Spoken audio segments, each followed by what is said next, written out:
नमस्कार, मैं डॉक्टर शशिकला गुप्ता। आज हम स्टार्ट करेंगे बीएससी पार्ट 1। उसमें हम चैप्टर स्टार्ट करेंगे गैसियस स्टेट और उसमें हम देखेंगे डेविएशन फ्रॉम आइडियल बिहेवियर। उससे पहले हम देखेंगे आइडियल गैस और रियल गैसेस क्या होते हैं। तो आपने पहले पढ़ा होगा कि गैस लॉ क्या क्या होते हैं, जैसे बॉयल्स लॉ है, चार्ल्स लॉ है, और आपने ये पढ़ा होगा बॉयल्स लॉ के अकॉर्डिंग कांस्टेंट टेम्परेचर पर जब किसी गैस का वॉल्यूम बढ़ाते हैं तो उसका प्रेशर कम होता है। तो यानी V is inversely proportional to P। तो यानी ये जैसे आप यहाँ देख रहे हैं बॉयल्स लॉ में कि V is inversely proportional to P, ठीक है, ये बॉयल्स लॉ है। और चार्ल्स लॉ में आपने ये पढ़ा था कि कांस्टेंट प्रेशर पर जब हम किसी गैस का टेम्परेचर बढ़ाते हैं तो उसका वॉल्यूम बढ़ता जाता है, यानी V is directly proportional to T। और इन दोनों लॉज से हमारे पास जो लॉ निकल के आता है वो है V is inversely proportional to T upon P, और we can write as PV is equal to is inversely proportional to T, or we can write as PV is equal to proportionality constant RT।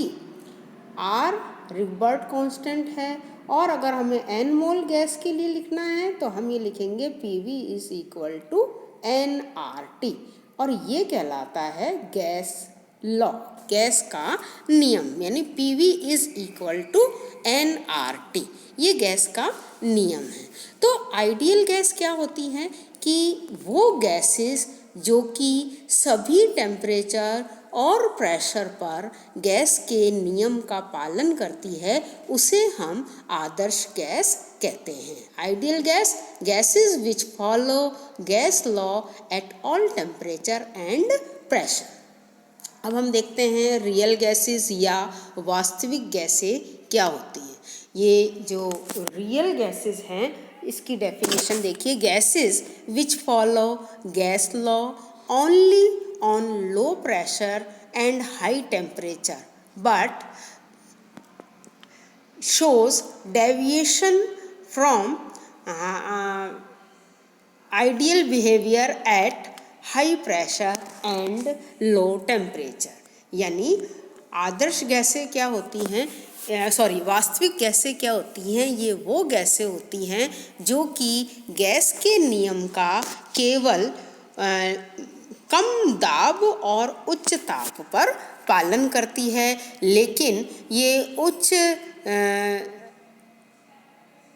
दाब और निम्न ताप पर ये gas के नियम का पालन नहीं करती हैं। तो ये गैसें कहलाती हैं वास्तविक गैसें।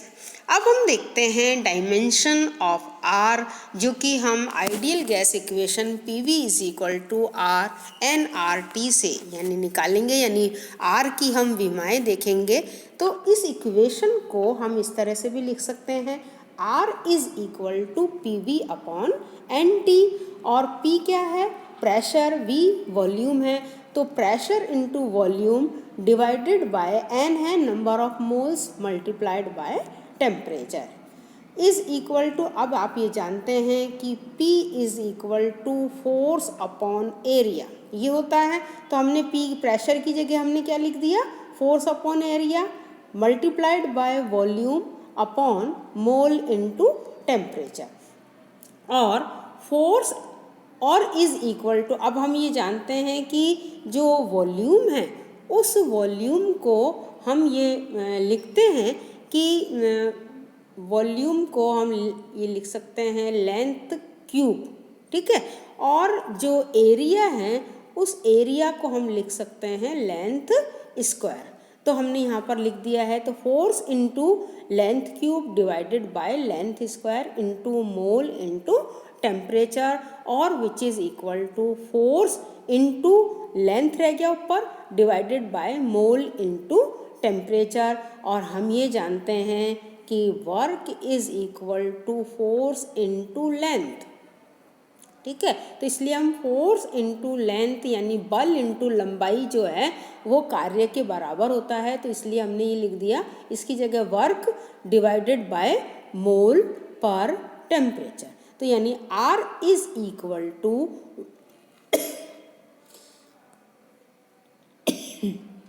Work mole inverse degree inverse. तो वर्क की वही विमाएँ होती हैं जो ऊर्जा की होती है, इसलिए R is equal to energy mole inverse degree inverse, ये हमारी विमाएँ हैं। अब हम R की different values, numerical values calculate करेंगे अलग अलग यूनिट में। तो देखिए R की लीटर एटमॉस्फेयर में अगर हमें न्यूमेरिकल वैल्यू चाहिए तो वो हम किस तरह से निकालेंगे। देखिए ये जो न्यूमेरिकल वैल्यू है ये न्यूमेरिकल में ये बहुत यूज़फुल है, इसलिए आपको R की वैल्यू सभी यूनिट्स में पता होनी चाहिए। तो देखिए लीटर एटमॉस्फेयर में निकालने के लिए P is equal to 1 atmosphere और V is equal to 22.4 litre, T is equal to 273.15 kelvin और N is equal to 1 mole. तो R is equal to PV upon NT और इज इक्वल टू P तो 1 atmosphere into 22.4 litre divided by 1 mole into 273.15 kelvin. और जब हम इसको solve करेंगे तो R is equal to 0.0821 litre atmosphere kelvin inverse mole inverse, ये हमारे लीटर एटमॉस्फेयर में। अब हम देखेंगे SI यूनिट में R की वैल्यू। देखिए P प्रेशर है 1 एटमॉस्फेयर, ठीक है, और इसको हम पास्कल में लिखते हैं 1.01325 इंटू 10⁵ पास्कल। वॉल्यूम 22.413 लीटर, और हम लिख सकते हैं इसको 22.413 इंटू 10⁻³ मीटर क्यूब, और टेम्परेचर 273.15 केल्विन और नंबर ऑफ मोल्स 1 है।